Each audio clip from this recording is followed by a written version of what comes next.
আপনারা কি ভাবতেছেন আমি স্যুপ রান্না করছি?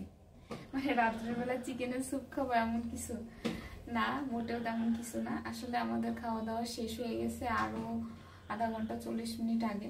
ছেলেরও খাওয়া হয়ে গেছে, কিন্তু রাত্রের বেলা আমি ওদের র চিকেন খাওয়াই। সত্যি বলতে রাত্রের বেলা আমরা 9টা-10টার ভিতরে সবকিছু কাজ হয়ে যায়, আমি বসে বসে ওদের খাওয়াই, এতে আমার খুব ভালো লাগে। এখন কথা হচ্ছে আপু সবসময় আপনি একসাথে খাবার দেন, এখন কেন আলাদা?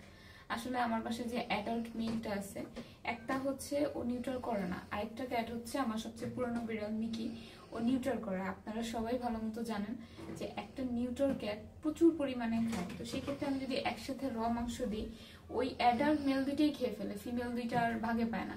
এই জন্য সবাইকে সমান ভাগে আলাদা আলাদা করে ডেকে খেতে দিই, আদর করি, ওদের সাথে একটু সময় স্পেন্ড করি। আজকের ওয়েদারটা মাশাআল্লাহ অনেক সুন্দর, আল্লাহর রহমত নিয়ামতে ভরা, কি সুন্দর ঠান্ডা বাতাস। তো বসে বসে খাওয়াবো, বারান্দা দিয়ে বাতাস আসবে, এই জন্য সিদ্ধ করছি, এখন ওদের খেতে দেব।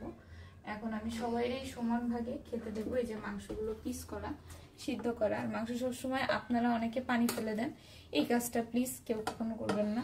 এই পানিতে সকল পুষ্টি, মাংসটা সিদ্ধ করা হয়েছে পানিতে, এই জন্য। তো সবাইরই এইভাবে আমি খেতে দিব। আসলে এই যে খাবারটা এখানে রাখলাম। তুমি কি করো? রান্না বান্না করো? আসো দেখি একটা একটা করে, একজন একজন যাও।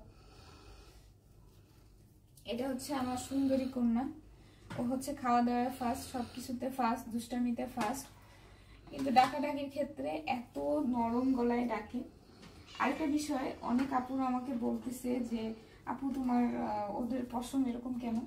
সত্যি বলতে আমার সুলতান, তারপরে আমার মলি, যারা আমার খুব ঘনিষ্ঠ ছিল, তো ওরা আমাকে ছেড়ে চলে যায় 3-4 দিনের মাথায়, 2 জন পরপর চলে যায়, যার ফলে আমি খুবই কষ্ট পাই। আমি ওদের প্রত্যেক সপ্তাহে গোসল করাতাম, খুবই করতাম। তো পরবর্তীতে আমার মনে একটা ধারণা আসে যে এখন যদি আমি গোসল করাই, যদি ওরাও কেউ চলে যায়, মানে পরপর যখন 2টা বিড়াল, এত সুস্থ বিড়াল চলে যায়, তারপরে কোকোর অবস্থাও খারাপ ছিল, এই জন্য আমি টানা 4 মাস ওদের গোসল করাইনি।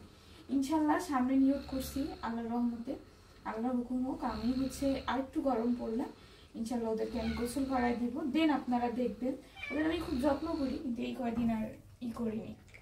দেখেন কি সুন্দর খাচ্ছে। এই জিনিসটা যদি আমি একসাথে দিই না, তাহলে মেল ক্যাটগুলো খুব স্পিডে খেয়ে ফেলবে। আর ওর একটা জিনিস ভালো লাগে কি, খাওয়ার সময় অন্য কিছু করে না, খুব সুন্দরভাবে খায়। তো এই পর্যন্তই। আপনারা কে কোথা থেকে আমাকে দেখতেছেন অবশ্যই জানাবেন, কে এত রাত্রে বসে বসে ওদেরকে খাওয়ান সেটাও আমাকে জানাবেন। তো আল্লাহ হাফেজ, ভালো থাকবেন, সুস্থ থাকবেন, টাটা।